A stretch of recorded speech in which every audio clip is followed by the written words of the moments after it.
my name's David. I'm the Chief Medical Officer at Headspace. Headspace is a digital platform that helps you to learn mindfulness meditation kind of on your own terms, in your own time, from as little as 10 minutes a day.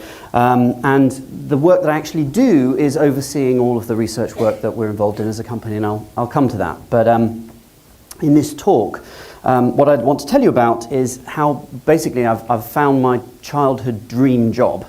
I really have. But the thing is, I'm doing absolutely nothing I thought I would be doing when I was a kid. I'm in a completely different place, and that occurred to me the other day. Before I get into that story, it's a bit funny shaped, but you gotta love this kid.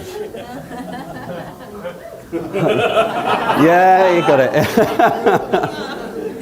Get a girlfriend, kiss her, rule the world. Yeah.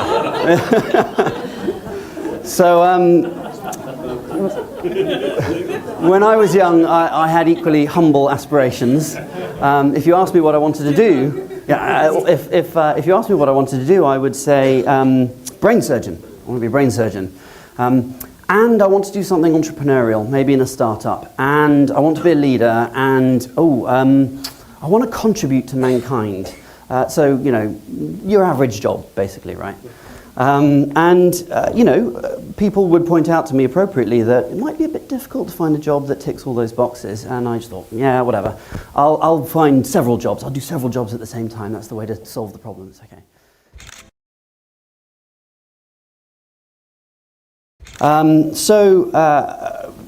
Hold on. Yeah, okay.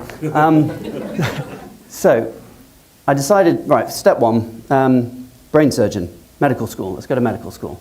So I went to medical school, did all that stuff, qualified as a doctor, and it was wicked. It was really cool for a while. And then it kind of started to dawn on me that it wasn't exactly what I expected it to be. It was nothing like, you know, ER or Casualty on TV. It really wasn't. And so, you know, yeah, occasionally I held life and death in my hands. And when that happened, if there was something I could do about it to make a difference, well, that was really cool. But the reality, I was an A&E doctor, was that I was actually just seeing patients on a conveyor belt. And the system, the factory that I was working in was kind of really inefficient. And so I always felt like I was being held back from what I, could do, what I wanted to do to help. So I got really frustrated, and I got to thinking, all right, well, what can I do about this thing then? I know, I'll try and fix the health system. Maybe that's how I can have a really big impact. So I transitioned out of clinical practice and into management, and started trying to, solve the system. I set myself the goal of becoming chief exec of a hospital. I don't do anything by halves, so I was like, that's what I'm going to do. I'm going to go there, then I can fix it. And the thing is, I don't know if anybody here works in the NHS, but it's a really frustrating place to work because it just doesn't want to change. Everybody's got the best of intentions, but it's so hard to make anything change there. And so, I was just getting more and more and more frustrated, and I got to thinking, well, maybe that's what working life is. Maybe the rest of my working life is going to be a battle with frustration. That's just, accept it, move on, get on with it. So it was at about this time that life took over. My father was injured, and after 18 months in hospital, he died. And that was incredibly tough. I'm an only child, and I tried to be strong for my mother. I tried to keep going. That's what they tell you, right? Just kind of keep going. And I did all the things that doctors tell you to do, that psychologists tell you to do. I was doing all the stuff, and it wasn't working. And I became depressed. And so I did what I tend to do in these situations, which is, when I don't understand something or I want to know more, I started reading. I started reading books about human happiness because I was trying to find out what causes happiness, that I could try to recover that for myself. And I read this book by Jonathan Haidt called The Happiness Hypothesis, and it had one paragraph in it that I'm just going to read to you that made me sit up and pay attention. And it said, suppose you read about a pill that you could take once a day to reduce anxiety and increase your contentment. Would you take it? Suppose further that the pill has a great variety of side effects, all of them good. Increased self-esteem, empathy and trust, and it even improves memory. Suppose finally that the pill is all natural and costs nothing. Now would you take it? The pill exists. It's mindfulness meditation. So I read this and went, that's interesting sounding. The thing is, I had tried to learn to meditate in the past, and it just didn't sit well with me. I'm sorry, there's a geek inside me, a science geek, and when I say meditation to you, you have a picture in your mind of the kind of people that do it. You can all see that picture, right? And that's just not me. So I was like, okay.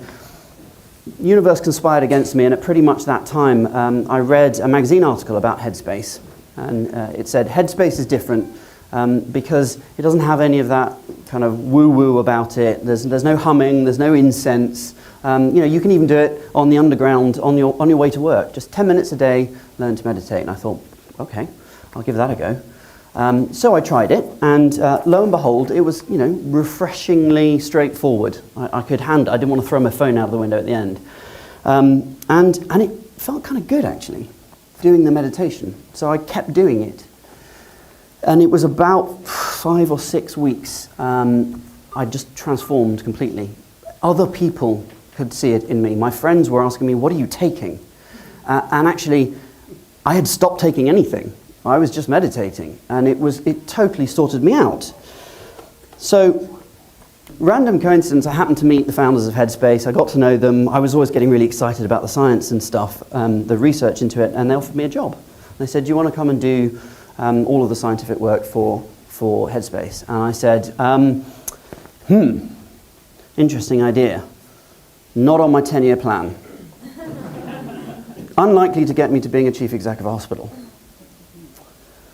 But the thing is, I had this personal experience, right? And I was sitting there thinking, okay, so I know this thing works, and even me, the skeptic of skeptics, I'll give it a go, and then I can do it, and actually it works. And so there's potential here. There is a potential to get something out into the world that can reach millions and millions of people in a way that they might actually accept. And if we can do science around that to generate more evidence, then that's going to even help convince more people to try to do it. So there was this awesome opportunity in front of me, and I was like, I don't know what to do. And it's a bit cliched, but literally I was thinking, if I'm on my deathbed, am I going to end up always wondering what would have happened if I'd taken that job?